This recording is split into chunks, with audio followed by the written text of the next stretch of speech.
चलिए, article 15-16 clear है यार। कल 17 पढ़ा था, 17 क्लियर है। Prevention of civil rights act पढ़ा आपने?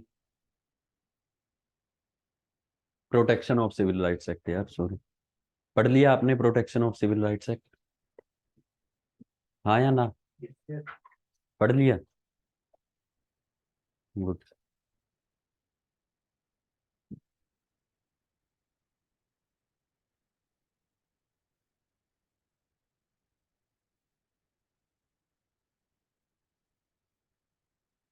कार्तिक कौन है? कार्तिक तुम हो? इस पे देखना, मैंने लिखा है कुछ। ठीक है, डिस्कस करना होगा तो बाद में फ्री टाइम में मुझे मिल लेना। नेहा कौन है? दे दो।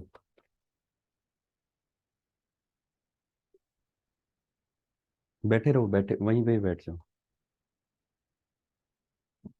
लिखा है मैंने आप वाले पे भी कुछ ना। ठीक है, इसको थोड़ा सा ध्यान देना। अर्पित कौन है? अर्पित।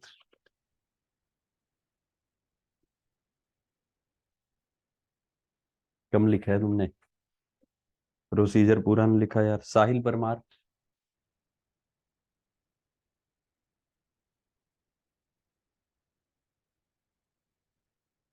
ठीक है, आप डिस्कस करना हुआ तो फिर मेरे से कर लेना। ऋत्विक कौन है? ऋत्विक।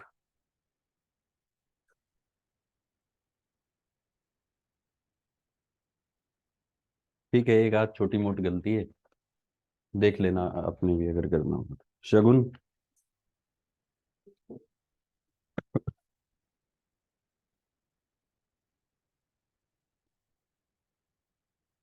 तो अंडरलाइन किए, गोल तारा मारा है जहां पे गलती है। अमन शर्मा।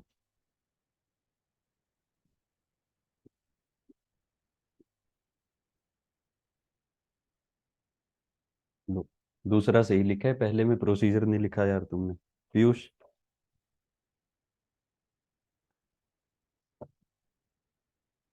लिखा है मैंने इस पे पीयूष, कोई डाउट हो तो पूछ लेना।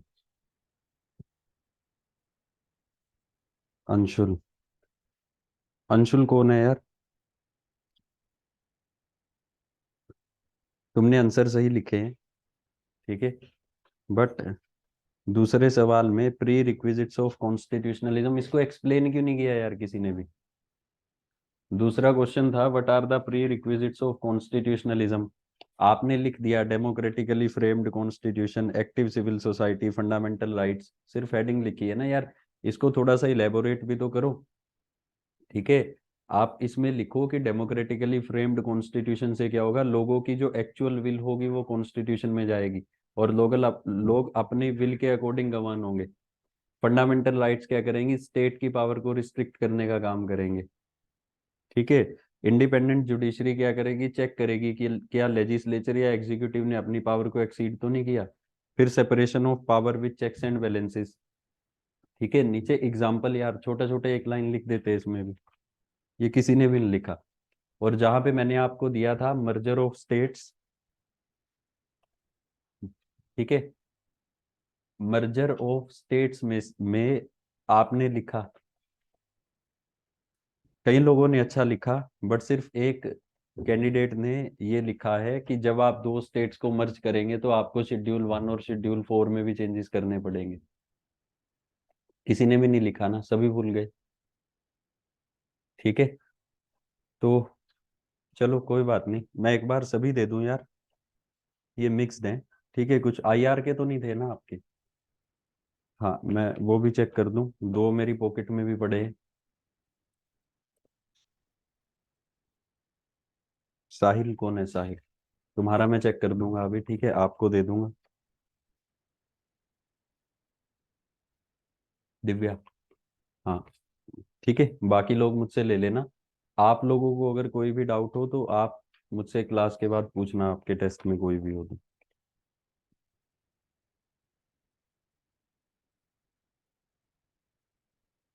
Now, protection of civil rights act के अंदर बताओ यार, what are the punishments and what are the disqualifications? बताइए।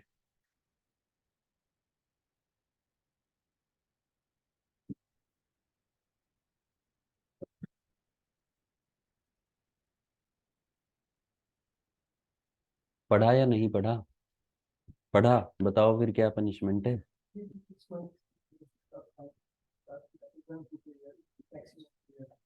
अगर कोई रिपीटेड ऑफेंस करता है तो पनिशमेंट बढ़ जाएगी, पहली बार ऑफेंस करता है तो पनिशमेंट इज लेस। और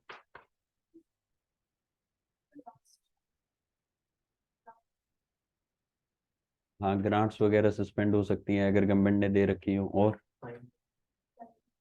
लाइसेंस और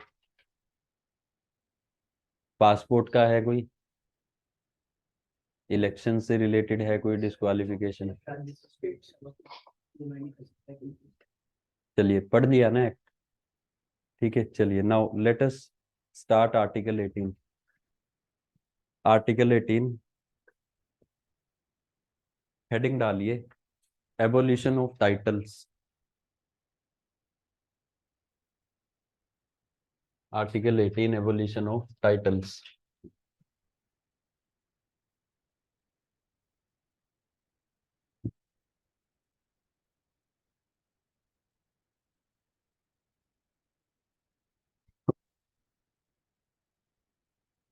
देखिए यार,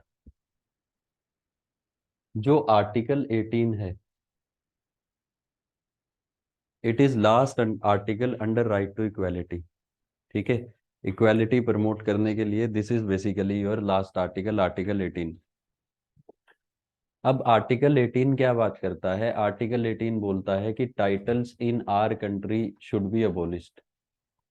ठीक है, अब यहाँ पे मेन मुद्दा है बस टाइटल को समझने का कि व्हाट इज टाइटल। देखिए, एक्चुअल में होता क्या था यार, at the time of Britishers, जो इंडियंस ब्रिटिशर्स के लॉयल होते थे, ठीक है, ब्रिटिशर्स उनको कोई ना कोई टाइटल दे दिया करते थे। जैसे राजा का टाइटल, महाराजा का टाइटल, या फिर राय साहिब का टाइटल, ठीक है, राजकुमार का टाइटल, कोई भी टाइटल। Is this clear? और इस टाइटल को यूज करके वो लोग बेसिकली, जो इंडियंस हुआ करते थे, वो बाकी के लोगों के ऊपर अनड्यू इन्फ्लुएंस क्रिएट करने का काम किया करते थे। ठीक है, और वो लोगों को बेसिकली एक्सप्लॉइट करने का काम किया करते थे। इस वजह से जो टाइटल था राजा के टाइम पे, वो टाइटल दिया ही जाता था लोगों को सप्रेस करने के लिए। Is this clear? मान लो दिस इज एन एरिया, इस एरिया में इसको राय साहब बना दिया। राय साहब का मतलब, अब ब्रिटिश गवर्नमेंट इसको रिकॉग्नाइज करती है कि he is the loyal of British government. Done. अब इसको राय साहब बना दिया तो इसको कुछ प्रिविलेजेस भी दे दी, इसको कुछ सिपाही दे दिए, या इसको कोई जागीर दे दी, कुछ ना कुछ दे दिया। अब मैं एज अ ब्रिटिशर क्या एक्सपेक्ट करूंगा कि ये मेरे रूल को यहाँ पे स्ट्रोंग करने का काम करेगा। Is this clear? मेरे रूल को स्ट्रोंग कैसे करेगा? बेसिकली आप में से अगर कोई भी विद्रोह करने की कोशिश करेगा, ठीक है, तो आपको सप्रेस करने का काम करेगा, आपकी आवाज दबाने का काम करेगा, और मुझे जो टैक्स कलेक्ट करना है, आपसे कुछ भी करना है, उसमें ये मेरी हेल्प करेगा। Is this clear? तो जो टाइटल्स थे ना यार, ब्रिटिशर्स के टाइम पे बहुत सारे टाइटल्स दे दिए जाते थे। ठीक है, इंडियंस को टाइटल्स दिए जाते थे, और उन इंडियंस को दिए जाते थे जो इंडियंस ब्रिटिशर्स के बहुत ज्यादा लॉयल हुआ करते थे।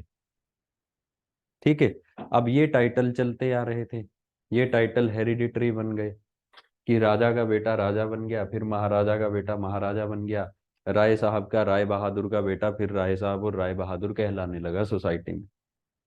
Is this clear? जब हम इंडिपेंडेंट हुए और जब हमने कॉन्स्टिट्यूशन बनाया, तो कॉन्स्टिट्यूएंट असेंबली में इट वाज डिस्कस्ड कि these titles have to be abolished. इन टाइटल्स को बेसिकली अबोलिश करना पड़ेगा if you want to bring equality in the society. अगर आप समाज में समानता लाना चाहते हो तो बेसिकली इन टाइटल्स को अबोलिश करना पड़ेगा। Is this clear? तो इसके लिए एक फंडामेंटल राइट रखा गया कॉन्स्टिट्यूशन में अंडर आर्टिकल 18, जहां पे लिखा गया कि टाइटल्स आर अबोलिश्ड। ठीक है, जितने भी पुराने टाइटल्स चलते आ रहे हैं भारत में, उन टाइटल्स को अबोलिश कर दिया गया है। ठीक है, और इसमें तीन क्लोजेज रखे गए। पहला क्लोज तो ये कि अब भारत की जो सरकार है, भारत की सरकार किसी को भी कोई टाइटल नहीं दे सकती एक्सेप्ट मिलिट्री और academic title. Is this clear? Government of India किसी को भी कोई टाइटल नहीं दे सकती है लेकिन यहाँ पे एक्सेप्शन है, कौन से टाइटल को छोड़ के? मिलिट्री टाइटल और एकेडमिक टाइटल को छोड़ के। Is this clear? If someone is a law graduate and he और शी एनरोल्स हिमसेल्फ और हरसेल्फ इन बार काउंसिल, तो उसको एडवोकेट का टाइटल मिल जाएगा, it is allowed because it is an academic title. ठीक है, डॉक्टर को डॉक्टर का टाइटल मिलेगा, इंजीनियर को इंजीनियर का टाइटल मिलेगा, बिकॉज ये एकेडमिक टाइटल्स हैं। डन। सिमिलरली कोई लेफ्टिनेंट है, कर्नल है, मेजर है, ब्रिगेडियर है, these are military titles, they are also allowed. Is this clear? तो पहला क्लोज रखा गया कि जो स्टेट है, स्टेट किसी को भी कोई टाइटल नहीं दे सकती एक्सेप्ट एकेडमिक टाइटल और military title. Is this clear? Bharat की सरकार किसी को भी कोई टाइटल नहीं देगी। दूसरा इसमें क्लोज रखा गया कि कोई भी भारत का इंडिविजुअल, भारत का सिटीजन किसी फॉरेन कंट्री से भी कोई टाइटल एक्सेप्ट नहीं कर सकता है। Is this clear? Any citizen of India can not accept any title from any foreign country also. कल को कनाडा के प्रधानमंत्री भारत के किसी सिटीजन को अगर कोई टाइटल दें, तो basically our citizen can not accept, हमारा सिटीजन एक्सेप्ट नहीं कर सकता है। डन। और तीसरा क्लोज है कि if any foreigner is residing in India, अगर कोई फॉरेनर भारत में रह रहा है ठीक है, और उसको उसकी कंट्री कोई टाइटल देना चाहती है, तो वो टाइटल एक्सेप्ट कर सकता है, बट उसको प्रेसिडेंट साहब की परमिशन लेनी पड़ेगी। Is this clear? A foreigner residing in India can accept title from his own country after taking prior permission of president of India. Is this clear? मान लो यार पंजाब यूनिवर्सिटी में डिपार्टमेंट है, डिपार्टमेंट ऑफ जर्मन स्टडीज, ठीक है, for example मान लो है। अब इस डिपार्टमेंट ऑफ जर्मन स्टडीज में मान लो जर्मनी के कोई सिटीजन है, he is placed as HOD, head of department. ठीक है, अब जर्मनी की सरकार उनको कोई टाइटल देना चाहती है अगर, तो वो उस टाइटल को एक्सेप्ट तो कर सकते हैं, but he can accept after taking permission of president of India. Is this clear? तो आर्टिकल 18 में there are these three clauses. पहला है कि जितने भी पुराने टाइटल्स हैं दे हैव बीन अबोलिश्ड।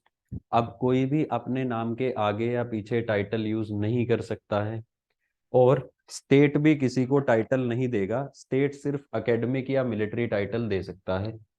दूसरा है कि भारत का कोई भी सिटीजन किसी फॉरेन स्टेट से भी टाइटल एक्सेप्ट नहीं कर सकता है। तीसरा है कि अगर कोई फॉरेनर भारत में रह रहा है और उसको उसकी कंट्री कोई टाइटल दे रही है, then he can accept, but only after taking permission of president of India. Is this clear? बात समझ आई? नाउ अब इसमें होता क्या है यार, यहाँ पे बेसिकली हमारी सरकार, गवर्नमेंट ऑफ इंडिया, एकेडमिक और मिलिट्री टाइटल्स तो देती है, बट एकेडमिक और मिलिट्री टाइटल्स के अलावा एक सिस्टम भारत में शुरू किया जाता है बेसिकली लोगों को फेलिसिटेट करने का। वो कैसे? जैसे लोगों को अवार्ड्स देने का, भारत रत्न अवार्ड दे दिया, पद्म भूषण दे दिया, पद्म विभूषण दे दिया, पद्म श्री अवार्ड दे दिया। Is this clear? अब बेसिकली ये अवार्ड्स जो थे, these were instituted by the government. ठीक है, अब ये अवार्ड्स भी चैलेंज हो गए सुप्रीम कोर्ट में। ये जो अवार्ड सरकार दे रही थी, they were also challenged in Supreme Court. On what ground? On the ground that these awards are titles and they are violating article 18 of the constitution. Is this clear? But यहाँ पे supreme court की observation रहती है, case होता है supreme court में, Balaji Raghavan versus state of Madhya Pradesh case. ये Balaji Raghavan versus state of Madhya Pradesh case was related to national awards only. ठीक है, why? Because these national awards were challenged in Supreme Court on the ground that they also amount to titles. But इस particular case में supreme Court clarified कि भाई देखो, there is a difference between award and title. Is this clear? There is a difference between award and title. Actual में क्या है कि constitution में इट इज नॉट डिफाइंड कि टाइटल की डेफिनेशन क्या होगी, टाइटल क्या होगा। वो तो कॉन्स्टिट्यूएंट असेंबली में डिबेट्स हुई, डिस्कशंस हुई, वहां पे डिबेट और डिस्कशन में ये निष्कर्ष निकाला गया कि कोई भी ऐसा टाइटल, कोई भी ऐसी उपाधि जो किसी को बेसिकली इस लायक बनाती है कि उसको यूज करके वो दूसरे इंसान पे अनड्यू इन्फ्लुएंस क्रिएट कर सके, it will be considered as title. But title is not defined under constitution. Done. But supreme court in Balaji Raghavan versus union of India case reiterated the same thing. Supreme court said, देखो, national awards are allowed. ठीक है, supreme court said कि award किसी को क्यों दिया जाता है?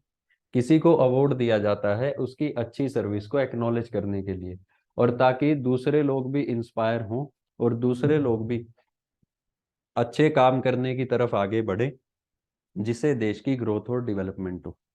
तो बेसिकली सुप्रीम कोर्ट सेड कि भाई the purpose of award is to acknowledge a good work of any individual. ठीक है, and to inspire other individuals to pursue the same work. ठीक है, to live a virtuous life. Is this clear? So basically Supreme court said कि these award should not be considered as titles. Supreme court ने फिर से यहाँ पे रिक्लैरिफाई किया कि टाइटल्स आर एनीथिंग जिसकी वजह से किसी भी इंसान को कोई अनड्यू इन्फ्लुएंस बेसिकली क्रिएट करने का मौका मिल रहा हो दूसरे लोगों पे. Is this clear? बात समझ आई? नाउ, बट अवार्ड के केस में भी सुप्रीम कोर्ट ने कहा, सुप्रीम कोर्ट सेड कि भाई देखो, आपको अवार्ड मिल रहा है आपके अच्छे काम को एक्नॉलेज करने के लिए, बट आप इस अवार्ड को भी टाइटल की तरह यूज नहीं कर सकते हैं. You can not use this award to create undue influence on other persons. Is this clear? For example, supreme court said कि अगर किसी को खेल रत्न अवार्ड मिला है, अब वो अपने नाम के आगे या पीछे नहीं लगा सकता उसको. फॉर एग्जाम्पल, रोहित शर्मा को खेल रत्न अवार्ड मिला है, ही कांट से कि आई एम खेल रत्न रोहित शर्मा या फिर Rohit Sharma Khel Ratna. Is this clear? Supreme court said कि you can not use this award as prefix or suffix with your name. You can't create undue influence on people if you have been awarded by government of India. Is this clear? इसका एक case भी हुआ था. Case हुआ था कि there was a person of Karnataka. ठीक है, उनका नाम नहीं लूंगा. He was awarded with Padmashri award. ठीक है, इनको पद्मश्री अवार्ड दिया गया. जब इनको पद्मश्री अवार्ड दिया गया तो ही वॉज वेरी हैप्पी. घर गए, घर के बाहर जो नेम प्लेट होती है उसको बदलवा दिया. उसके ऊपर क्या लिखवा दिया? पद्मश्री डैश डैश, उनका नाम. Is this clear? किसी ने फोटो खींच के गवर्नमेंट ऑफ इंडिया को मेल किया कि भाई देखो, ये तो हवा ले रहे हैं कि अब मुझे अवार्ड मिल गया. Government of India sent a letter कि भाई साहब, या तो 3 दिन के अंदर अंदर नेम प्लेट हटवा लो, या दिल्ली आके इज्जत से अवार्ड वापस दे जाओ. Is this clear? आपको इसलिए नहीं दिया है. There are clear clear guidelines of supreme court of India that you can't use this award as a title for creating undue influence on any other individual. Is this clear? बात समझ आई? This is article number 18. ठीक है, अब यहाँ पे आपको basically बहुत चीजें ऐसी लगेंगी कि this is title, this is not a title, या दिस इज अवार्ड. ठीक है, तो there is a fine line between award and title. Title में याद रखना है, टाइटल इज एनीथिंग जो आपको अपॉर्चुनिटी देता है कि आप दूसरे इंसान पे अनड्यू इन्फ्लुएंस क्रिएट कर सकते हैं, जो आपको अपॉर्चुनिटी देता है दूसरे इंसान को सप्रेस करने की या उसको एक्सप्लॉइट करने की. Is this clear? Where is award is anything जो आपकी बेसिकली अच्छे काम को एक्नॉलेज करने के लिए आपको दिया गया है. बात समझ आई? पक्का? चलिए लिखिए इसको.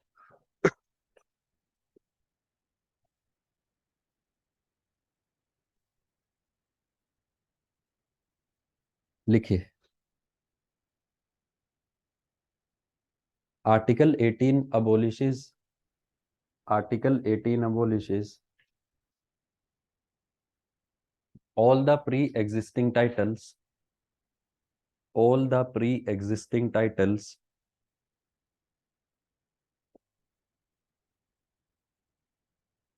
and 18 clause 1, 18 clause 1 prohibits the state, prohibits the state from conferring, from conferring any kind of title, any kind of title except in form of except in form of except in form of academic or military distinction, except in form of academic or military distinction.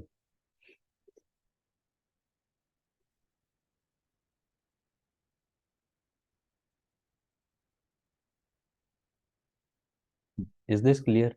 तो जितने भी hereditary titles हैं, राय बहादुर, राय साहब, ठीक है, जो भी है basically they all are abolished, और सरकार अब किसी को टाइटल नहीं दे सकती। Is this clear? एक केस लिखिए यहाँ पे, बालाजी राघवन,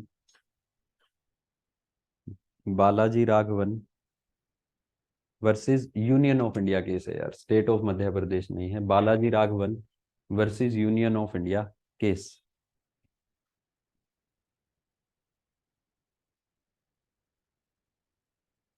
इसमें लिखिए in this case constitutionality, in this case constitutionality of Padma awards was challenged, constitutionality of Padma awards was challenged before the Supreme Court, before the Supreme Court,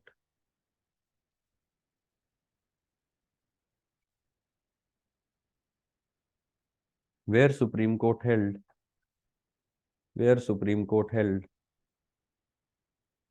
that these national awards, that these national awards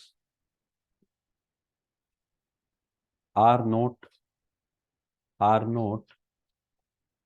violative of, these national awards are not violative of principle of equality, principle of equality,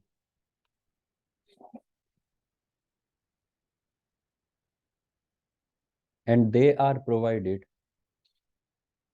and they are provided in recognition of, they are provided in recognition to, they are provided in recognition to meritorious services, meritorious services provided by individuals, meritorious services provided by individuals to the society, to the society. इसमें लिखिए further, further the awardee is not supposed, the awardee is not supposed to use them, to use them prefix or suffix, the awardee is not supposed to use them prefix or suffix with their names, with their names.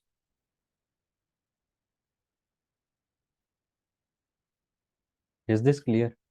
Next लिखिए 18 clause 2, 18 clause 2,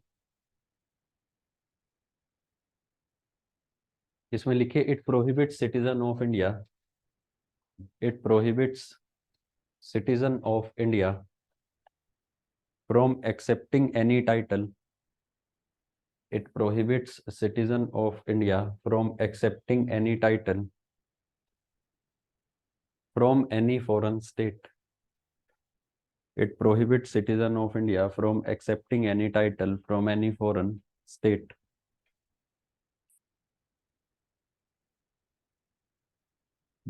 Next लिखिए 18 clause 3,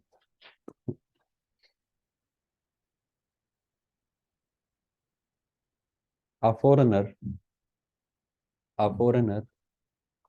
holding any office of profit, a foreigner holding any office of profit or trust under the state,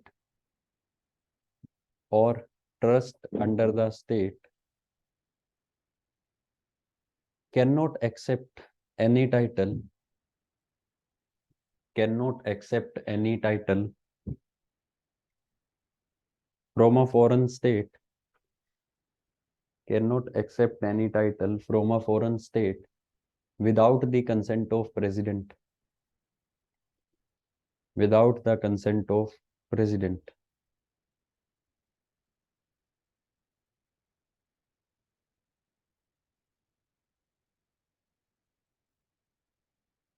Is this clear?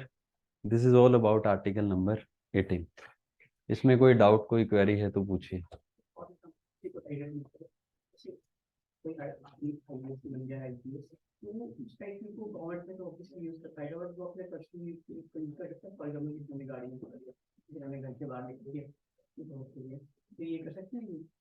देखो पहली बात तो वो academic title है, these are allowed, ठीक है। वही तो बोल रहे हैं कि basically it can B use. अब वर्दी पे तो लिखवाएगा ना आईपीएस, यहाँ पे तो लिखा होगा ना इंडियन पुलिस सर्विसेज, कोई उसको रिकॉग्नाइज कैसे करेगा कि he is an IPS?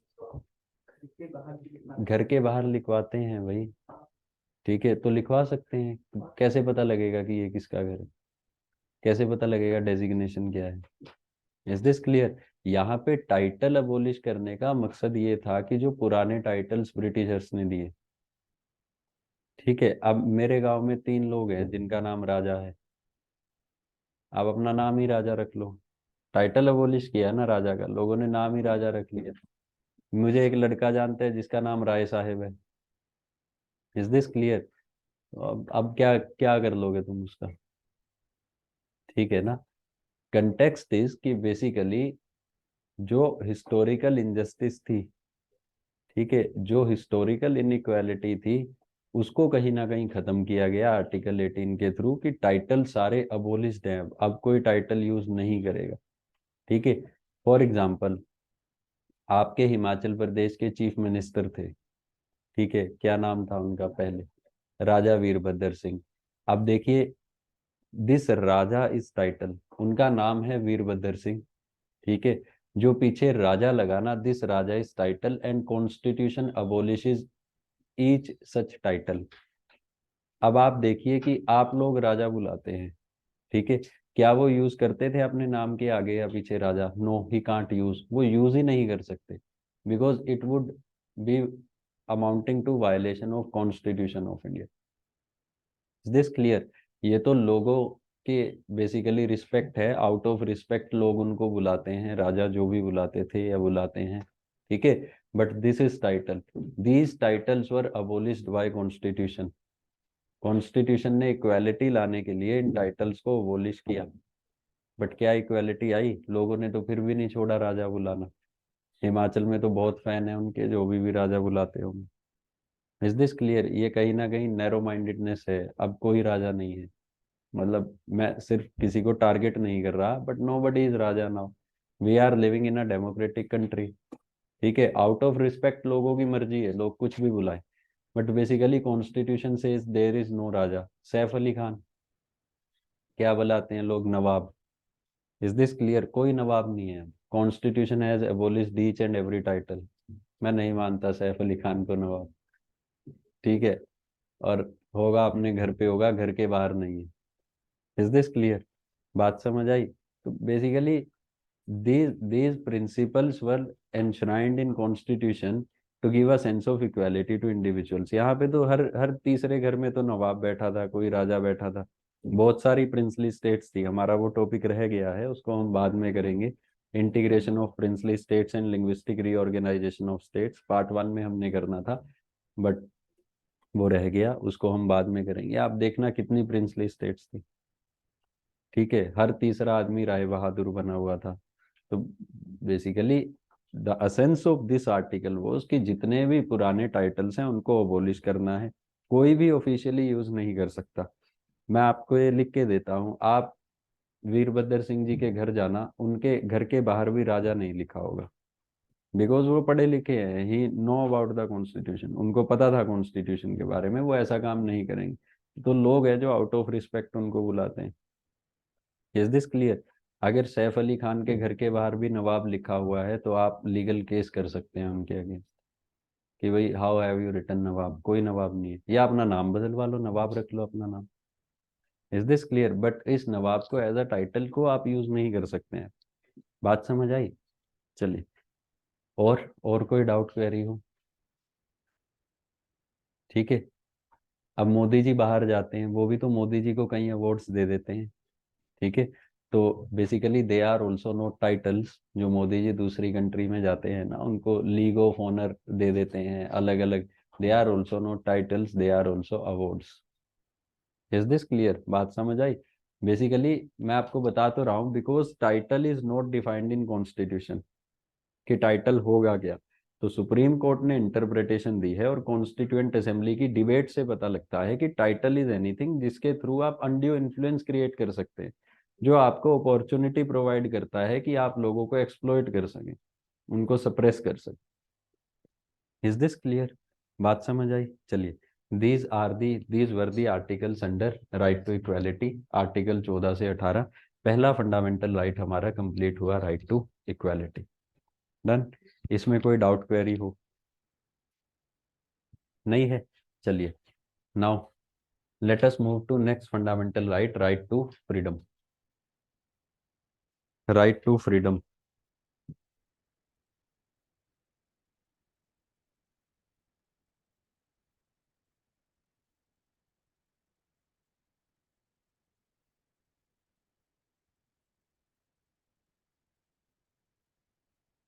Right to freedom, article 19 to article 22। ठीक है जी। नाउ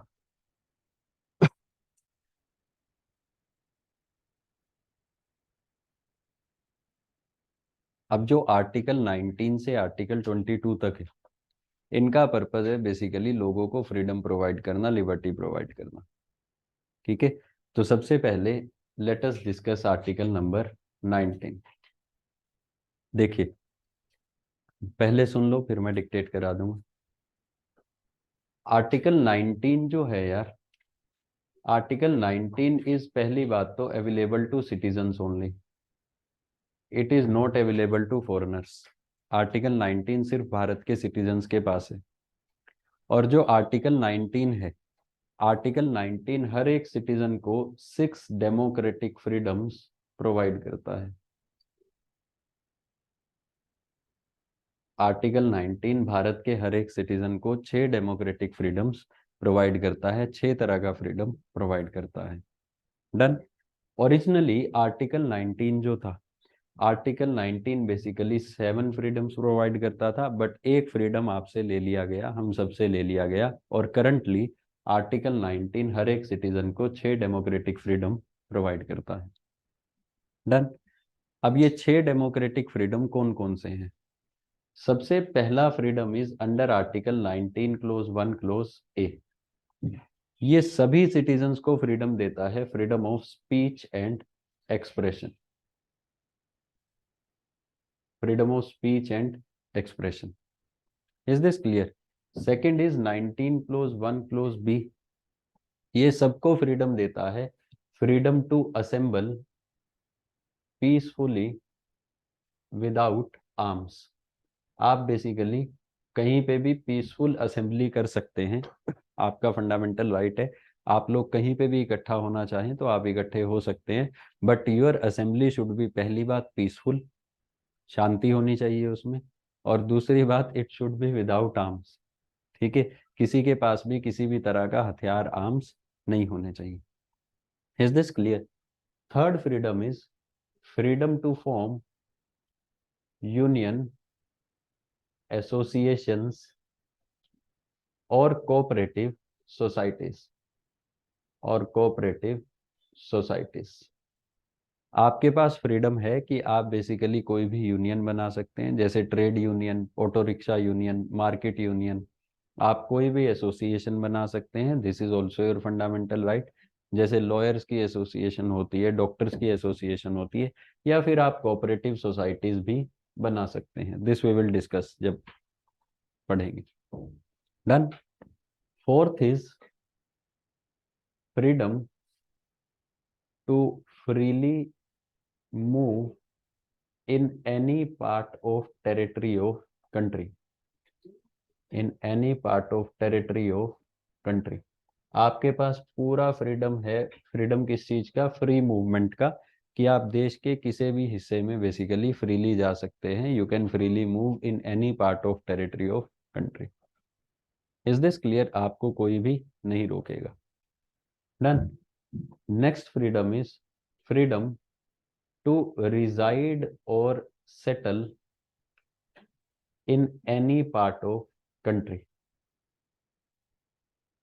आपके पास घूमने का फ्रीडम तो है, लेकिन आपके पास बेसिकली रिजाइड करने का और सेटल होने का फ्रीडम भी है कंट्री के किसी भी पार्ट में। रिजाइड का मतलब होता है टेम्परेरीली आप कहीं पे रह रहे हैं, सेटलमेंट इज परमानेंट।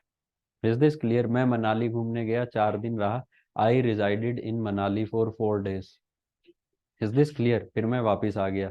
मैं मनाली गया, 4 दिन घूमने गया, मुझे कसोल बहुत पसंद आया, मुझे लगा यहीं सेटल हो जाना चाहिए, और मैं अपना कपड़े उठा के वहां पे सेटल हो गया। Is this clear? अब मैं वहां पे परमानेंटली मैंने रहना शुरू कर दिया। तो रिजाइड इज टेम्परेरी, कहीं पे रहना टेम्परेरीली, और settle is permanent. Next is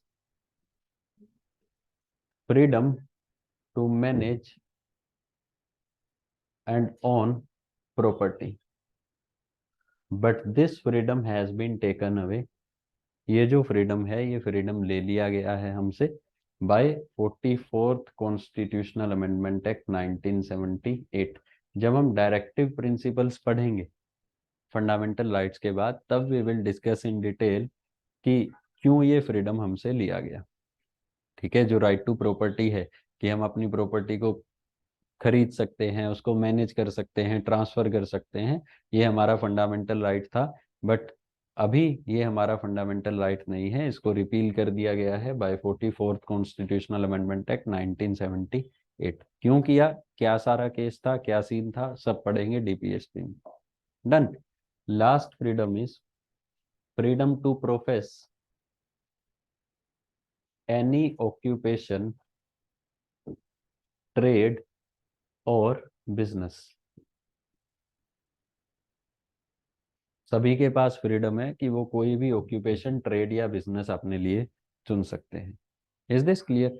तो ओरिजिनली जो ओरिजिनल कॉन्स्टिट्यूशन था, आर्टिकल 19 के अंडर वो 7 तरह का फ्रीडम गारंटी करता था, लेकिन अभी 6 तरह के डेमोक्रेटिक फ्रीडम हर एक सिटीजन के पास अवेलेबल है। Is this clear? पहली बात। दूसरी बात, अब जो ये 6 फ्रीडम हमने यहाँ पे लिखे हैं, these 6 freedoms are not absolute. ये एब्सोल्यूट नहीं है। आर्टिकल 19 क्लोज 2 बात करता है कि आपके इन 6 के 6 फ्रीडम्स के ऊपर रिस्ट्रिक्शंस लगाई जा सकती हैं, और रिस्ट्रिक्शंस कौन लगा सकती है? स्टेट। Is this clear? और रिस्ट्रिक्शंस कैसी होनी चाहिए? They should be reasonable restrictions.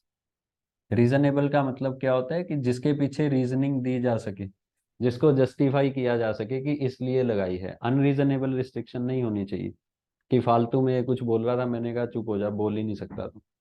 This is unreasonable. He was speaking something, इसके बोलने की वजह से ये कोई ऑफेंस कमिट कर सकता था, तो मैं इनको चुप करवा सकता हूँ। Because his freedom of speech and expression may lead to incitement to an offence. ये किसी का मर्डर कर सकता है इसकी बातों में आके, तब मैं इनको चुप करा सकता हूँ। बट अगर ये बेसिकली कुछ बोल रहे हैं और इनके बोलने से कोई भी एडवर्स इफेक्ट नहीं हो रहा, तब मैं इनको चुप नहीं करा सकता। अगर तब मैं इनको चुप करवाऊंगा, then it would amount to unreasonable restriction. बात समझ आई? तो बेसिकली आर्टिकल 19 क्लोज 2 बात करता है कि these freedoms are not absolute, rather इनके ऊपर रीजनेबल रिस्ट्रिक्शंस लगाई जा सकती हैं। डन। अब रीजनेबल रिस्ट्रिक्शंस किन्हीं ना किन्हीं ग्राउंड्स पे लगाई जा सकती हैं। अब जो ग्राउंड्स हैं, जिन ग्राउंड्स के ऊपर रीजनेबल रिस्ट्रिक्शंस लगाई जा सकती हैं, these grounds are also mentioned under article 19 clause 2 only. Done. For example, freedom of speech and expression, many grounds are mentioned. Defamation, sovereignty of India, security of state, ठीक है, incitement to an offence, contempt of court, decency, morality. तो basically many grounds are mentioned कि इन सभी grounds पे किसी के भी freedom of speech and expression पे आप रिस्ट्रिक्शन लगा सकते हैं। Is this clear? बात समझ आई? तो basically there are 6 fundamental freedom. सबसे पहले आपको फ्रीडम याद करने हैं कि 6 कौन कौन से फ्रीडम्स हैं। डन। तो सबसे पहले तो there is freedom of speech and expression. Speech and expression means कि आप बोल सकते हैं और आप अपने आप को एक्सप्रेस कर सकते हैं। There are many ways to express yourself. ठीक है, you can express yourself by dancing, you can express yourself by making a painting, you can express yourself by writing a novel, you can express yourself through many ways, है ना। Art, painting is also a form of expression. भाई बुद्धा की जब आप paintings देखेंगे तो आप उसमें देखेंगे कि बेसिकली जताका स्टोरीज हैं। हर एक पेंटिंग कोई ना कोई स्टोरी डिपिक्ट करती है। Is this clear? बात समझ आई?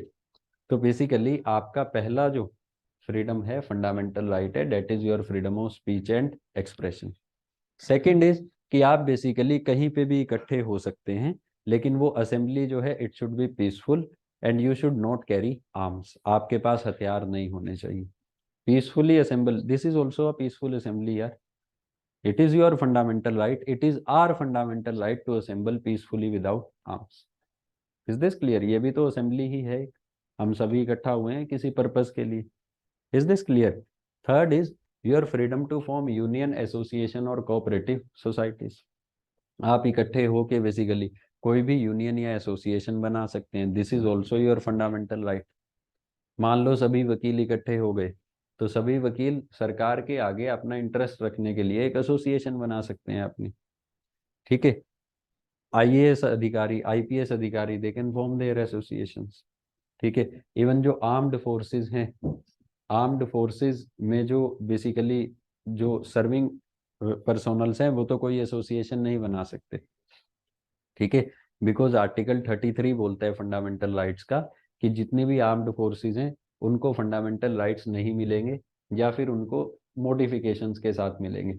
तो उनके पास फंडामेंटल राइट नहीं है एसोसिएशन बनाने का। बट यस, जब वो लोग रिटायर हो जाते हैं तो वो अपनी वेलफेयर एसोसिएशंस बनाते हैं। जो आर्म्ड फोर्सेस में ऑफिसर्स हैं उनकी वाइफ्स या हस्बैंड है जो सिविलियंस हैं, उन्होंने अपनी वेलफेयर एसोसिएशंस बना रखी। Is this clear? नीचे मार्केट में एसोसिएशन होगी यार। तो basically association banana is also a fundamental right. Fourth is कि आप बेसिकली भारत की टेरिटरी में फ्रीली कहीं पे भी घूम सकते हैं। अगर आप हिमाचल जाना चाहते हैं, लद्दाख जाना चाहते हैं, केरला जाना चाहते हैं, आप जाइए, आपको कोई नहीं रोकेगा। Is this clear? Fifth is आप कहीं पे रुकना चाहें टेम्परेरीली आप रुक सकते हैं। आप कहीं पे परमानेंटली सेटल होना चाहें आप परमानेंटली सेटल भी हो सकते हैं। Is this clear?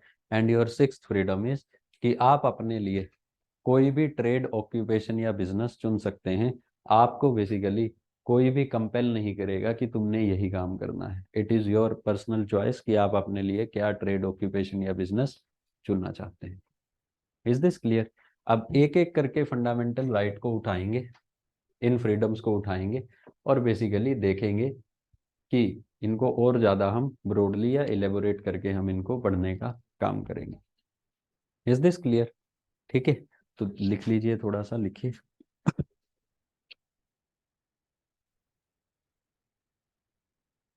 लिखिए article 19 guarantees,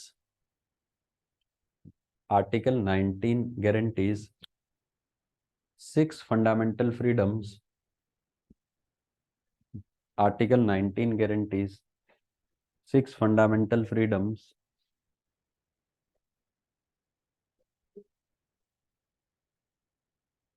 to the citizens, to the citizens, which are very essential, which are very essential for healthy functioning of democracy, which are very essential for healthy functioning of democracy.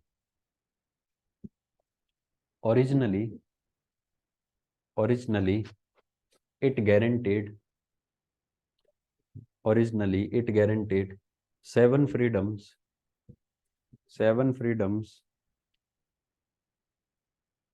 but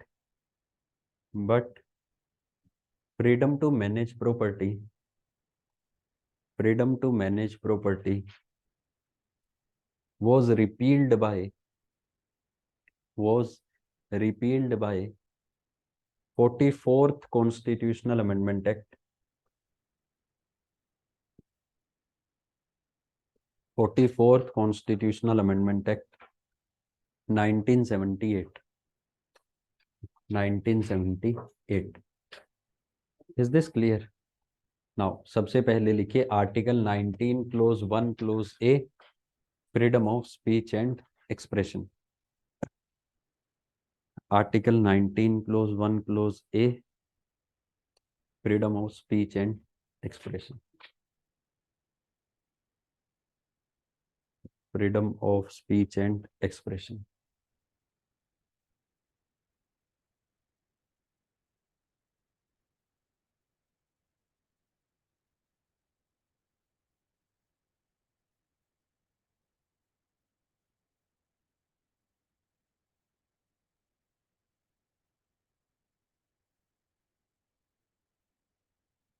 now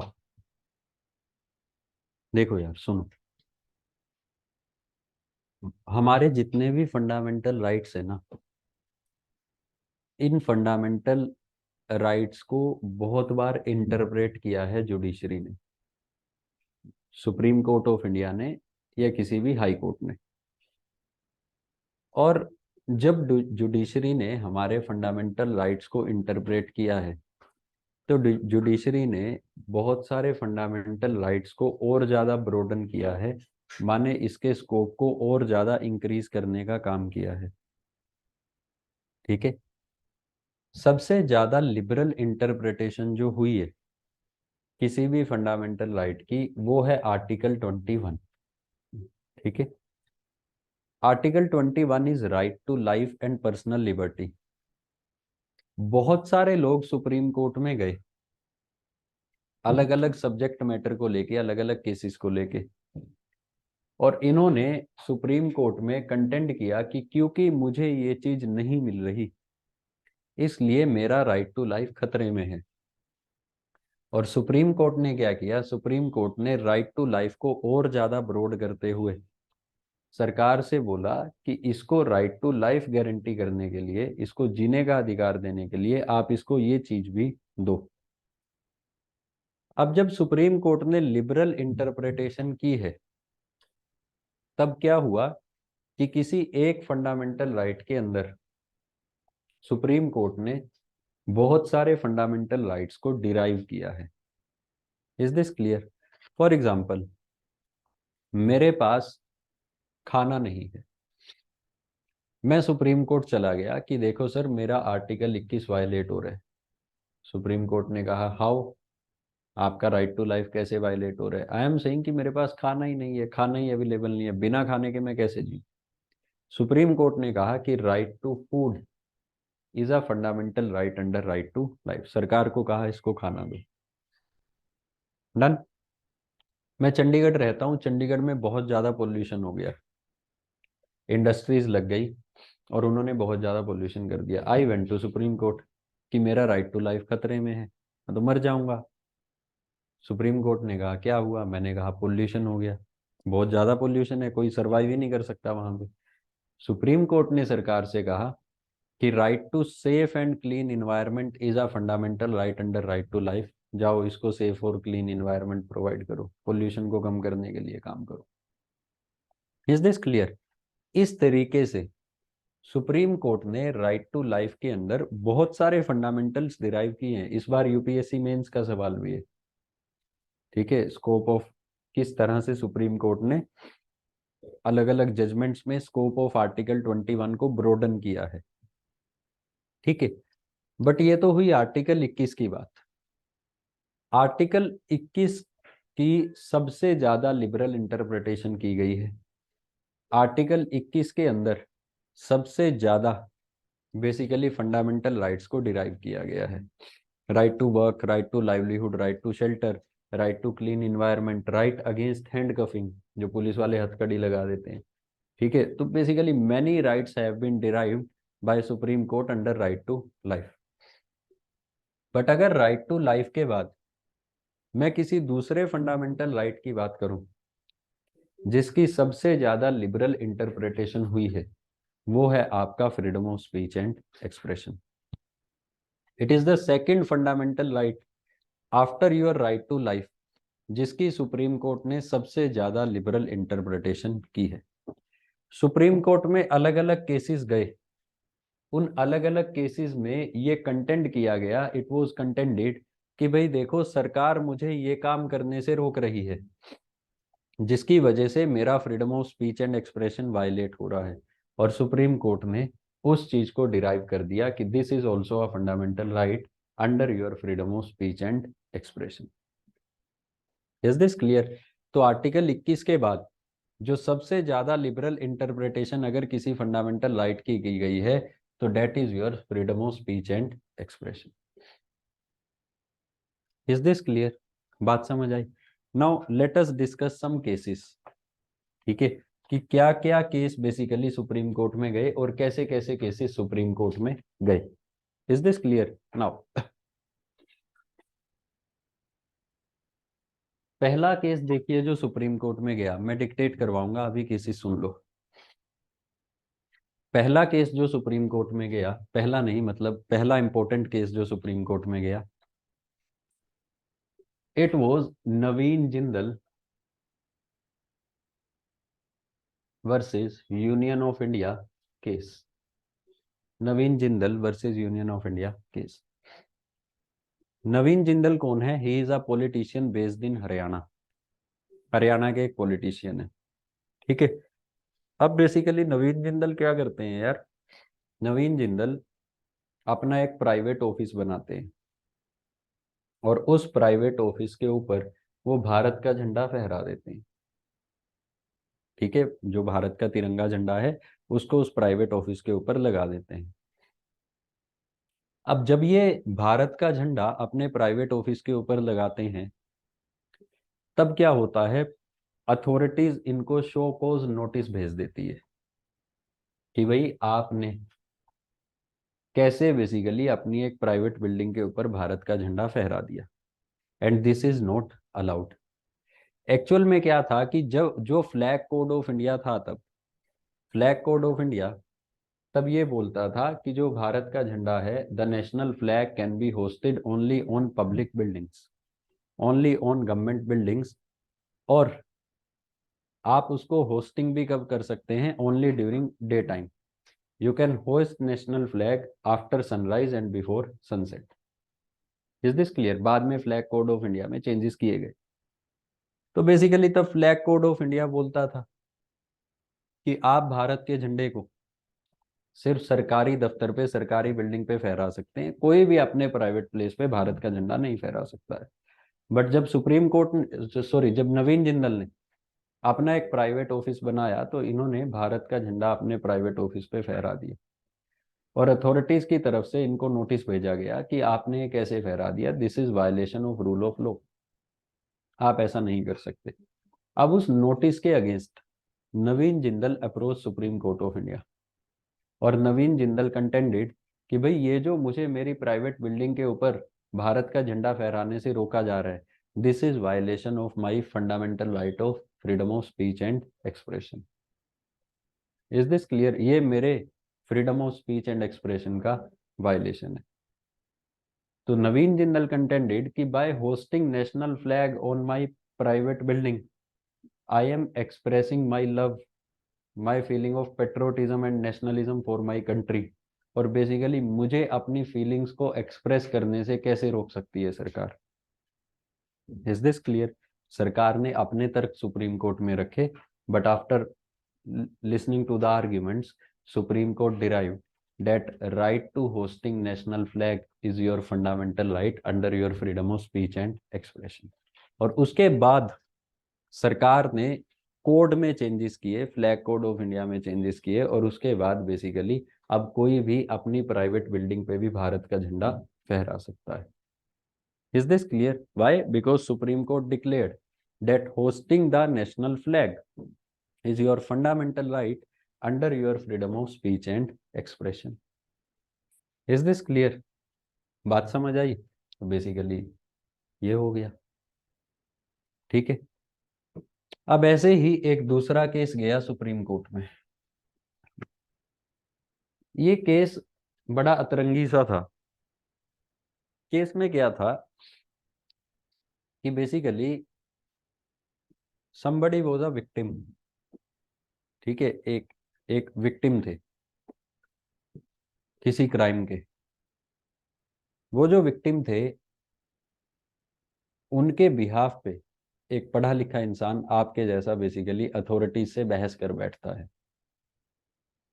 कि भाई इसके साथ गलत हो रहा है, ठीक है। Just for example, last year जब मैं उधर रहा करता था 38 सेक्टर, व्हेन आई, जब मैं घर जाता था यहाँ से तो आई सो कि एक स्लम एरिया है 25 सेक्टर के अराउंड, और सरकार उसको डिमोलिश कर रही है, ठीक है। सरकार वहां से स्लम को रिमूव कर रही है, एंड बच्चे, छोटे छोटे बच्चे एंड लेडीज, देवर क्राइंग कि हम कहाँ पे रहेंगे, छोटे छोटे घर हैं, जिसका कोई है बेसिकली बंदा रोएगा ही, ठीक है। तो अब मान लो वहां पे कोई इंसान रुका और उसने प्रशासन से कहा कि कैसे तोड़ रहे हो तुम इनके घर, because they are illiterate people, उनको अवेयरनेस नहीं है। Is this clear? और प्रशासन ने बोल दिया कि अपना काम कर चल, तूने क्या लेना। Is this clear? तो बेसिकली ऐसा ही केस गया सुप्रीम कोर्ट में। एक बार किसी विक्टिम की आवाज कोई उठा रहा था और उसको रोका गया, उसकी आवाज को, उसके freedom of speech and expression को वहां पे कर्ब किया गया। सरकार ने बोला कि आप इस मैटर में नहीं बोल सकते, and then the person went to supreme court, और वो सुप्रीम कोर्ट से सवाल पूछता है कि भाई under my freedom of speech and expression, under my freedom of speech and expression, मेरे पास फ्रीडम सिर्फ अपने इमोशंस को, अपनी फीलिंग्स को एक्सप्रेस करने का है, या फिर मैं किसी दूसरे के फीलिंग्स और दूसरे के इमोशंस को भी एक्सप्रेस कर सकता हूँ। Is this clear? मेरे पास freedom of speech and expression तो है, बट इस freedom of speech and expression के अंदर मैं सिर्फ अपने इमोशंस को, अपनी फीलिंग्स को एक्सप्रेस कर सकता हूँ, या मैं इनकी फीलिंग्स और इनके इमोशंस को भी एक्सप्रेस कर सकता हूँ। तो गवर्नमेंट का स्टैंड था कि आप अपना कर सकते हैं, दूसरे का क्यों करेंगे। बट फिर मेरा स्टैंड ये था कि भाई किसी और के साथ अगर इनजस्टिस हो रहा है तो ये मुझे भी तो बेसिकली मेंटली परेशान कर सकता है। Is this clear? If I am daily travelling to my house, उस रास्ते से, और मैं डेली देख रहा हूँ कि बच्चे are crying, women are crying, तो basically it can lead to anxiety and stress to me also, ये तो मुझे भी हो सकती है। Is this clear? और ऐसे freedom of speech and expression का क्या फायदा जहां पे मैं दूसरे की आवाज ही ना उठा सकूं। आप कैसे, ऐसे कैसे आप सोलिडेरिटी लेके आएंगे सोसाइटी में, कैसे फ्रेटर्निटी लेके आएंगे, कैसे सोशल जस्टिस लेके आएंगे। तो यहाँ पे सुप्रीम कोर्ट डिक्लेयर्ड कि your freedom of speech and expression not only includes the right to express yourself, but right to express others also. Is this clear? और यहां से बेसिकली क्या निकला? Fundamental right to freedom of press, who expresses the problems of other persons, press, media. इसका मतलब ये नहीं है कि सिर्फ only press, if you are basically engaged in any media house then only you can express the feelings और emotions of any other person, ठीक है। ब्रॉडली यहां से एक फंडामेंटल राइट डिराइव किया गया, fundamental right to freedom of press, because your freedom of speech and expression not only includes the right to express yourself but also the right to express other persons. Is this clear? बात समझ आई? अब तीसरा case गया supreme court में। Third case was, third case was कि भाई अगर आपको किसी और के फीलिंग्स या इमोशंस को एक्सप्रेस करना है तो आपको क्या चाहिए। किसी और के बारे में अगर आपको बोलना है, बट डू यू रिक्वायर,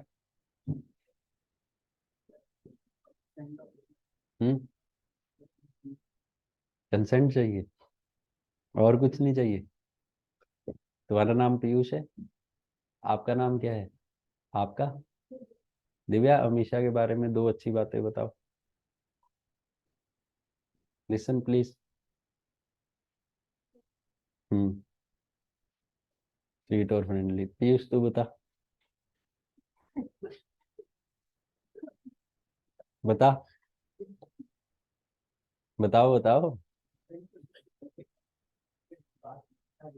देखिए, पीयूष नहीं बता सकता, दिव्या ने बता दिया। Why? Because Divya is having information about Amisha, but Piyush is having, मैं मान के चल रहा हूँ कि नो इंफॉर्मेशन अबाउट अमीषा। ठीक है, आप लोग बात नहीं करते, कुछ भी मेरे पास भी नहीं है। Is this clear? बात समझ आई? Basically to express any other person's emotions और feeling, what do you require is you require information. बिना इंफॉर्मेशन के आप बेसिकली कैसे एक्सप्रेस करोगे किसी दूसरे इंसान की सफरिंग को, फीलिंग्स को या इमोशंस को। Is this clear?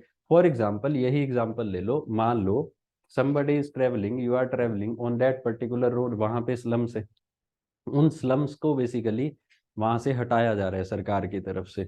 अब आप पढ़े लिखे हैं, आपको पता है कि अगर गवर्नमेंट ने स्लम को हटाना है, किसी भी इलीगल एंक्रोचमेंट को अगर गवर्नमेंट ने रिमूव करना है, तो देयर इज अ प्रोसीजर। पहले प्रशासन उनको एडमिनिस्ट्रेशन नोटिस देगा, ठीक है, कि भाई आप, और नोटिस में बेसिकली एक टाइम लिमिट डिफाइन करेगा कि इतने टाइम पीरियड में आप खुद से हट जाओ। फिर अगर उसको नहीं माना जाता है तो दूसरा नोटिस दिया जाएगा, फिर अगर उसको फिर से नहीं माना जाता है तो तीसरा नोटिस दिया जाएगा। Is this clear? बात समझ आई? अगर वो तीसरी बार भी, it is a legal procedure, एक लीगल प्रोसेस है, फिर आके अनाउंसमेंट की जाएगी, टाइम दिया जाएगा कि 2 घंटे के अंदर खाली कर दो, अदरवाइज फिर हम तोड़ेंगे। तो basically it is a process. Done. Now you want to express the sufferings of those individuals, आपको पता तो होना चाहिए ना कि नोटिस दिया गया या नहीं दिया गया, तभी तो आप एक्सप्रेस कर पाओगे। Is this clear? You require complete information कि भाई वहां पे नोटिस दिया गया, नहीं दिया गया, वार्निंग दी गई, नहीं दिया गया, किस तरह से इन लोगों ने उसका जवाब दिया है, या फिर कोई अल्टरनेटिव अरेंजमेंट की या नहीं की है एडमिनिस्ट्रेशन ने इन लोगों के रहने के लिए। तो basically you require each and every information. तो Supreme Court in another case declared that for expressing some other person's viewpoint or for expressing some other person's emotions, you require information. Is this clear? Therefore, right to information is also a fundamental right. Right to information is also a fundamental right under your freedom of speech and expression. Is this clear? Government ने एक law बना रखा है, right to information act 2005। Government ने RTI act एक law बनाया 2005 में, और गवर्नमेंट ने बताया कि किस तरह से आप इंफॉर्मेशन ले सकते हैं किसी भी पब्लिक अथॉरिटी से। Done.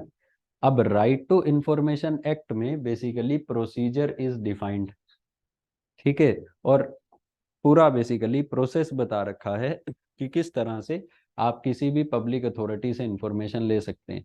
But right to information was derived as a fundamental right by Supreme Court in 1990s only। 1990s में ही सुप्रीम कोर्ट ने बोल दिया था कि right to freedom, sorry, right to information is also your fundamental right under your freedom of speech and expression. Is this clear? बात समझ आई? पक्का? तो बेसिकली देखिए किस तरह से supreme court is increasing the scope of article 19 clause 1 clause A. Supreme court is deriving many fundamental rights under article 19 clause 1 clause A. Is this clear? एक और बेसिकली केस आया सुप्रीम कोर्ट के सामने। Case ये था कि basically there was a citizen of India.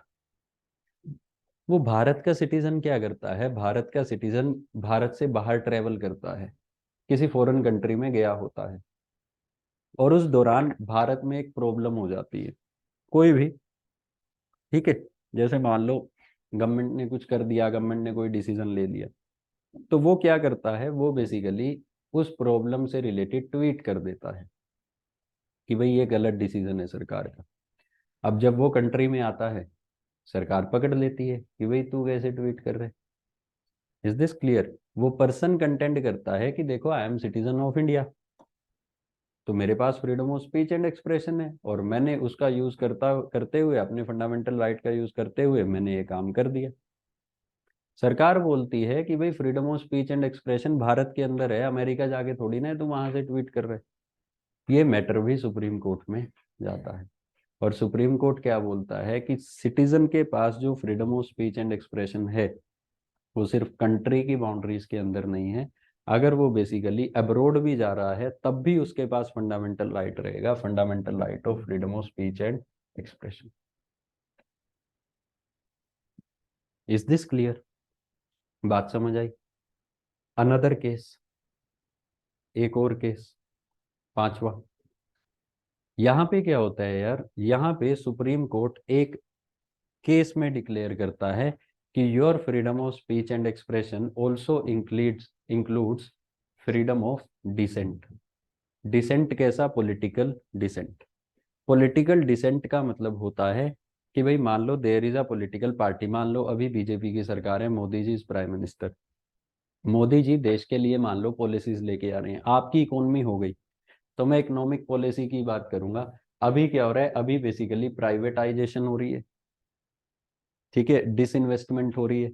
अब this is the policy of government of BJP, Modi ji की सरकार की पॉलिसी है कि ज्यादा से ज्यादा प्राइवेटाइजेशन करो और ज्यादा से ज्यादा डिसइन्वेस्टमेंट करो। Is this clear?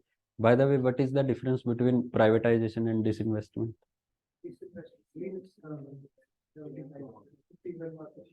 हाँ, और प्राइवेटाइजेशन,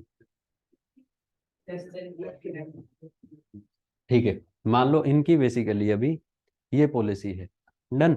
और मुझे लगता है कि डिसइन्वेस्टमेंट और प्राइवेटाइजेशन नहीं होनी चाहिए।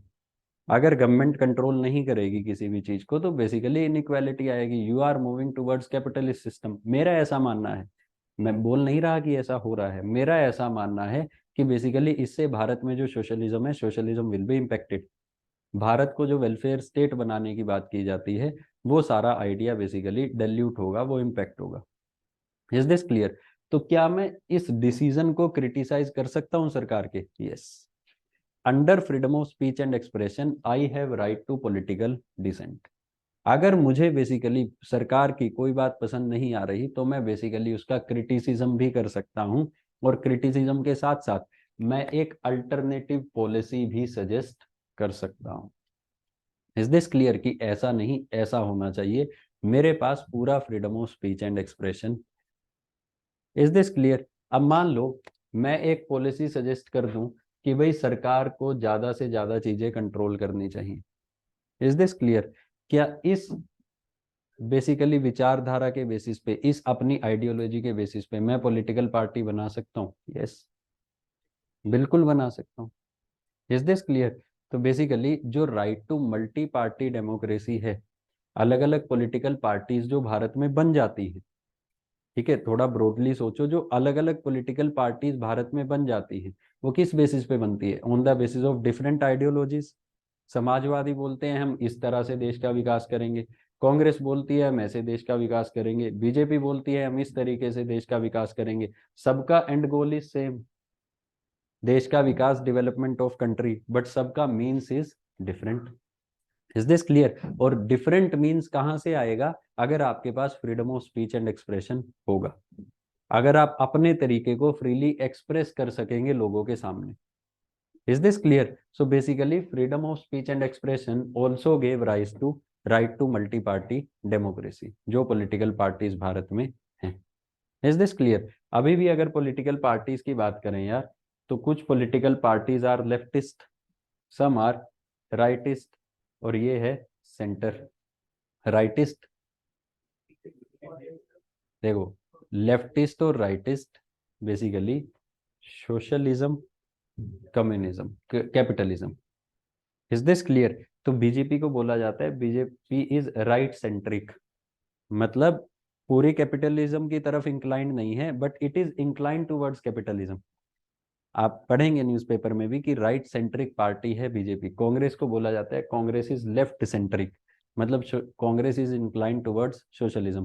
भाई इंदिरा गांधी ने बैंक्स की नेशनलाइजेशन की, है ना, इंदिरा गांधी ने कॉन्स्टिट्यूशन को अमेंड करके प्रियम्बल में डाला सोशलिज्म। Is this clear? तो basically it is inclined towards socialism. अब कम्युनिस्ट पार्टी ऑफ इंडिया है, वो तो लेफ्टिस्ट ही है, वो तो पूरा ही सोशलिज्म को बोलती है। Is this clear? ऐसी ही एक स्वराजिस्ट पार्टी बनी थी शुरुआत में, स्वतंत्र आई थिंक पार्टी, कौन सी थी मैं बता दूंगा नाम, इट वॉज राइटिस्ट। वो पूरा ही बोलती थी कि पूरा ही मार्केट को कैपिटलिज्म के हवाले कर दो। Is this clear? तो basically there are different political parties with different ideologies, और ये जो आइडियोलॉजीज बेसिकली जो आप विचारधाराएं अपनी बना लेते हैं और लोगों में फैला देते हैं, जो आप लोगों को बता सकते हैं कि मेरी विचारधारा ये है, अभी इलेक्शंस होंगे, हर एक पॉलिटिकल पार्टी आएगी और आपको बताएगी कि मेरी विचारधारा, मेरी आइडियोलॉजी ये है। ये पॉलिटिकल पार्टीज क्यों बता सकती हैं? Because there is freedom of speech and expression. Is this clear? बात समझ आई? चलिए लिखिए इसको।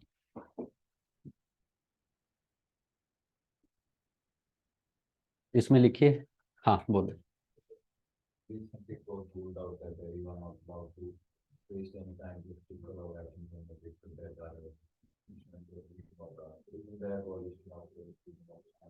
देखिए, freedom of speech and expression is not absolute, it can be restricted but the restriction should be reasonable and it can be restricted on many grounds.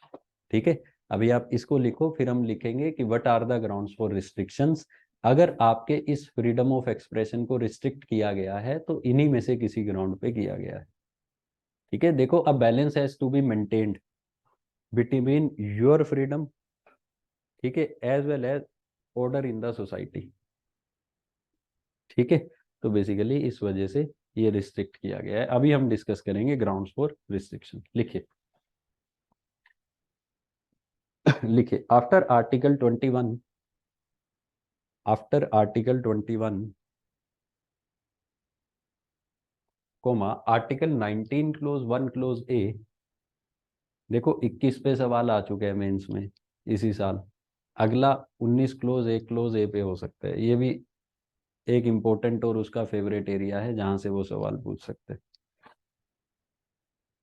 After article 21, article 19 clause 1 clause A has undergone most liberal interpretation, has undergone most liberal interpretation by Supreme Court, most liberal interpretation by Supreme Court,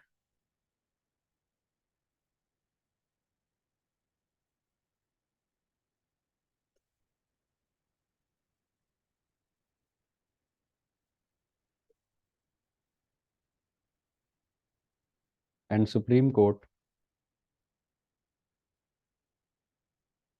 has declared that Article 19 clause 1 clause A,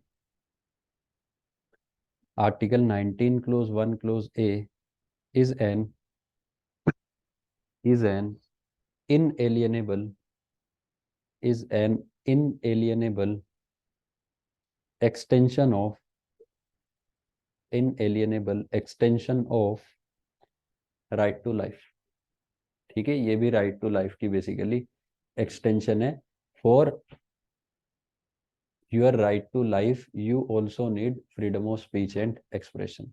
अगर आपके right to life को ensure करना है तो you also need freedom of speech and expression. और इसमें लिखिए, and supreme court has derived, and supreme court has derived many rights under 19 clause 1 clause A, under 19 clause 1 clause A, such as, such as, अब लिखिए rights. पहला लिखिए, in Naveen Jindal versus union of India case. First लिखिए, in Naveen Jindal versus union of India case, Supreme court declared that hosting national flag, supreme court declared that hosting national flag is a way, is a way of expressing, is a way of expressing one's feelings, one's feelings towards the country, towards the country, therefore, therefore it was derived as a fundamental right, therefore it was derived as a fundamental right under 19 clause 1 clause a।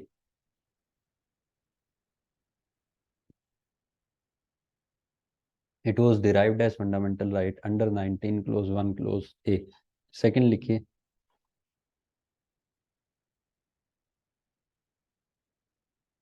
Supreme court in another case,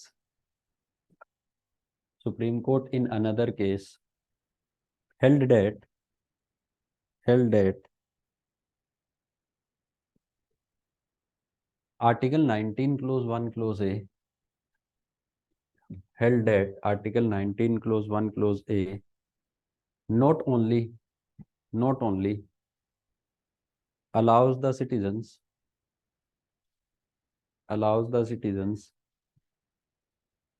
to express their own views and opinions, to express their own views and opinions, but also to express others views and opinions. Therefore, right to free press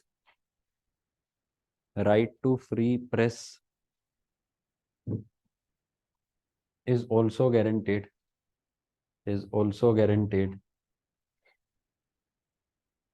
under 19 clause 1 clause a. ठीक है, right to free press को underline कर लेना, ऊपर hosting of national flag को underline कर देना, और पेपर में भी ऐसे ही लिखो। ठीक है, मेन मेन चीज को अंडरलाइन कर दो, उसको दिखे और फटाफट नंबर दे और निकले। नाउ थर्ड लिखिए, supreme court held that to express yourself and others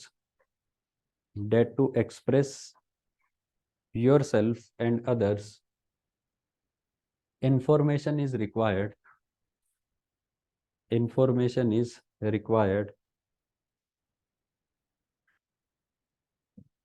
and without information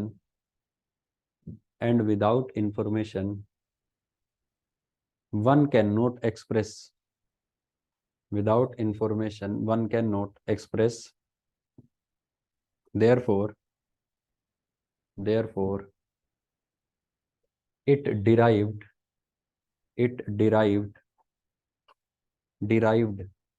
right to information as a fundamental right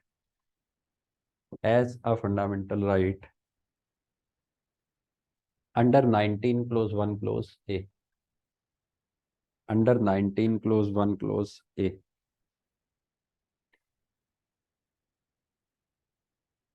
fourth लिखिए,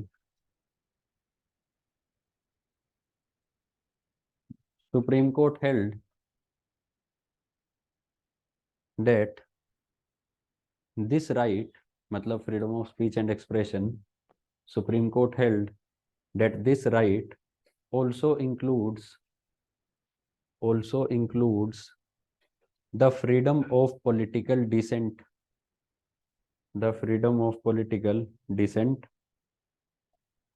that is, political dissent का मतलब क्या होता है?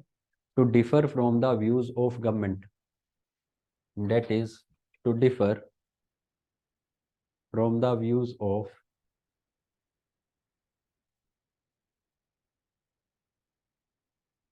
government,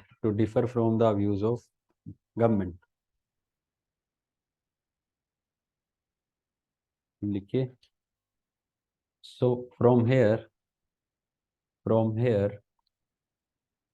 right to multi-party democracy originated right to multi-party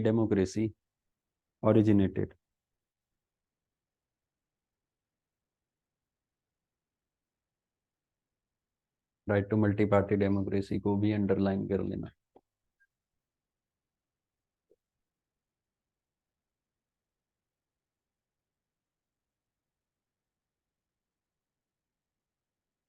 ठीक है, तो basically इस तरीके से many fundamental rights are derived by supreme court under freedom of speech and expression. अब एक बहुत जबरदस्त केस हुआ यार, ये केस है केरला का। ठीक है, केस का नाम है, पहले लिसन सुन लो, केस का नाम है Bijoy Emmanuel versus union of India case, नहीं sorry, Bijoy Emmanuel versus state of Kerala case. अब Bijoy Emmanuel versus state of Kerala case में क्या हुआ कि basically there was a group of 3 children, 3 बच्चों का एक ग्रुप था, और ये बच्चे बेसिकली केरला के एक स्कूल में देवर स्टडिंग, ये केरला के स्कूल में पढ़ रहे थे। अब इस स्कूल में जब मॉर्निंग प्रेयर्स हुआ करती थी, तो मॉर्निंग प्रेयर में स्कूल के बच्चों की लाइन लगती है, ठीक है। प्रेयर में बेसिकली आखिरी में क्या होता है, नेशनल एंथम। और जब मॉर्निंग प्रेयर के दौरान नेशनल एंथम हुआ करती थी, तब बेसिकली टीचर्स ऑब्जर्व कि हर एक बच्चे तो नेशनल एंथम गाते हैं, सभी बोलते हैं, लेकिन ये तीनों बच्चे बहुत दिन से बेसिकली टीचर्स ने ऑब्जर्व किया कि ये नेशनल एंथम नहीं गाते हैं, ये साइलेंट खड़े रहते हैं। Is this clear? उसके बाद after observing for some days, जो टीचर्स थे, टीचर्स ने इन बच्चों को बुलाया और इन बच्चों को कहा कि भाई आप नेशनल एंथम गाते नहीं हैं, ठीक है, सभी बच्चे गाते हैं, आप भी गाया कीजिए, नहीं आती तो सिखा देते हैं। तो बेसिकली बच्चों ने कहा कि we know about national anthem, हमें आती है, बट हम जानबूझ के नहीं गाते, बिकॉज हमारे पेरेंट्स ने मना किया है कि आपने नेशनल एंथम नहीं गानी है। अब their parents were called to school, उनके पेरेंट्स को स्कूल बुलाया गया कि भाई आपने अपने बच्चों को मना क्यों किया है कि आपने नेशनल एंथम नहीं गानी। तो उनके पेरेंट्स ने कहा कि देखो, we follow a particular religious sect, हम किसी पर्टिकुलर रिलीजियस सेक्ट को फॉलो करते हैं, और हमारा रिलीजियस सेक्ट ये बोलता है कि सुबह के वक्त जब सनराइज हुआ हो, तब आप सिर्फ गॉड की प्रेज में ही कुछ गा सकते हैं, इससे अलावा आप कुछ भी नहीं गा सकते, क्योंकि मॉर्निंग असेंबली जो होती है, प्रेयर्स जो होती हैं, वो सुबह होती हैं सनराइज के टाइम पे। तो बेसिकली हमने अपने बच्चों को बोल रखा है कि गॉड की प्रेज में, भगवान की प्रेज में अगर कुछ गाना है तो गा सकते हैं, और कुछ नहीं गा सकते, इसलिए हमारे बच्चे नेशनल एंथम नहीं गाएंगे। अब स्कूल की अथॉरिटीज बोलती हैं कि दिस इज रॉन्ग, ठीक है, अगर आपके बच्चे नेशनल एंथम नहीं गाएंगे, then we will expel these students from this school, हम इन बच्चों को स्कूल से निकाल देंगे। और फाइनली ना वो बच्चे मानते और ना उनके पेरेंट्स मानते, और जो स्कूल की अथॉरिटीज होती हैं वो तीनों बच्चों को स्कूल से निकाल देती हैं, उनको रेस्टिकेट कर दिया जाता है ऑन दिस ग्राउंड ओनली कि they refuse to sing national anthem during morning assembly.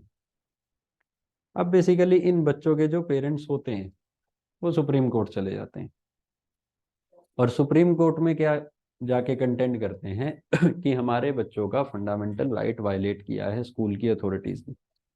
और फंडामेंटल राइट कौन सा वायलेट किया है? Freedom of speech and expression. Is this clear? अब बेसिकली दे कंटेंट कि जब कॉन्स्टिट्यूशन हमें फ्रीडम देता है कि हम अपने आप को एक्सप्रेस कर सकते हैं, हम अपनी फीलिंग्स को, इमोशंस को एक्सप्रेस कर सकते हैं, तो बेसिकली हमारे पास ये भी तो फ्रीडम होना चाहिए कि अगर हम अपनी फीलिंग्स या इमोशंस को एक्सप्रेस नहीं करना चाहते तो हम उसको ना भी करें। Is this clear? भाई constitution is giving all of us a positive fundamental right कि you can express your view point, you can express your feelings, you can express your emotions. But तब क्या होगा अगर मैं अपने व्यू पॉइंट्स को, अपने इमोशंस को, अपने फीलिंग्स को एक्सप्रेस नहीं करना चाहता हूँ? तो क्या मेरे साथ कोई धक्का कर सकता है कि एक्सप्रेस कर? Is this clear?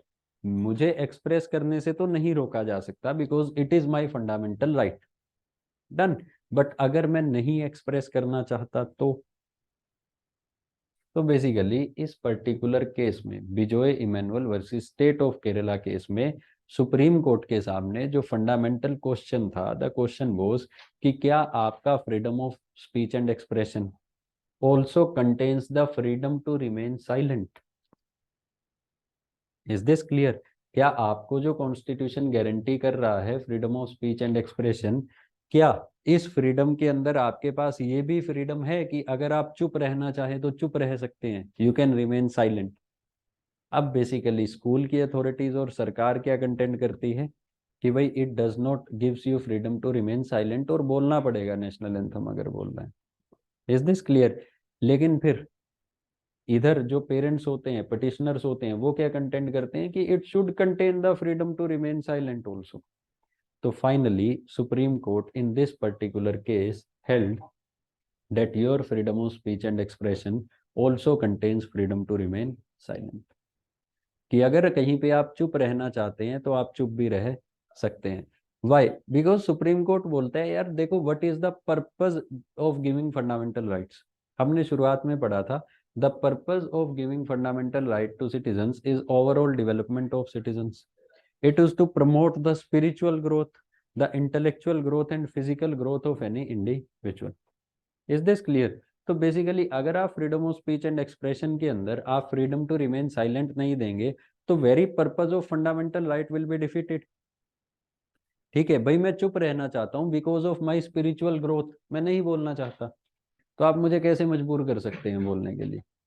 Is this clear? तो बेसिकली सुप्रीम कोर्ट रीआइटरेट्स, फिर से यहाँ पे मेंशन करता है कि देखो, the purpose of fundamental right is overall growth and development of any individual.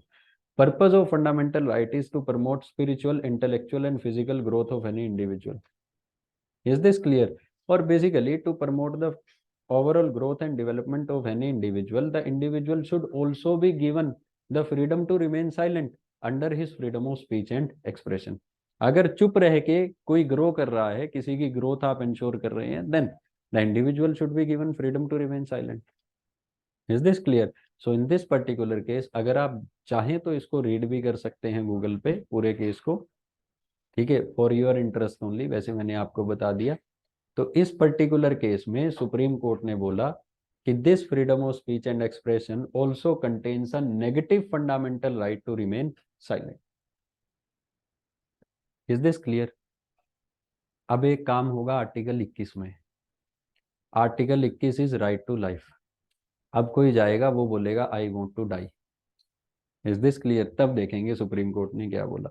He will contend, जब freedom of speech and expression के अंदर there is freedom to remain silent, तो राइट टू लाइफ के अंदर राइट टू डाई भी होना चाहिए। मैं मरना चाहता हूँ, मुझे मरने दो। Is this clear? बात समझ आई? तब देखेंगे सुप्रीम कोर्ट ने क्या बोला। But here supreme court said that your freedom of speech and expression also contains freedom to remain silent। आप चाहे तो इस केस को पढ़ सकते हैं, ठीक है, लिख लो इसको। In Bijoy Emmanuel versus state of Kerala case, BIJOY, in Bijoy BIJOY, Emmanuel EMMANUEL, in Bijoy Emmanuel versus state of Kerala case, state of Kerala case, Supreme Court held, Supreme Court held that freedom of speech and expression, freedom of speech and expression also contains, also contains freedom to remain silent, also contains freedom to remain silent। Is this clear? बात समझ आई? ठीक है। Now what are the grounds for restriction, लिखिए, इसको complete करेंगे आज। What are the grounds for restriction? हमने बात की ना कि कोई भी fundamental right is not absolute, it can be restricted on some grounds. So what are the grounds for restricting your freedom of speech and expression? तो इसमें लिखिए decency, DECENCY, decency, comma morality, third is public order, public order, security and sovereignty of India, security and sovereignty of India, defamation, defamation, contempt of court, CONTEMPT, contempt of court, incitement to an offense, INCITEMENT, incitement to an offense, and next is friendly relations with foreign countries, friendly relations with foreign countries।